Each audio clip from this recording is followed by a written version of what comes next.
We lost our barn cat, Mr. Fluffy. If anyone sees him, please let us know. We're very worried. We've been seen rustling in the shadows, and I swore I heard something in the bushes by the Bigfoot yesterday. I think it might be Mr. Fluffy. I think we're gonna find him soon, and I'll let you all know as soon as we do.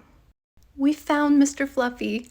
Of course, his time in the wild has changed him some, but we love him all the same.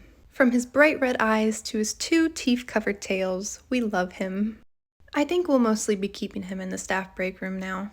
Don't want the little rascal running away again.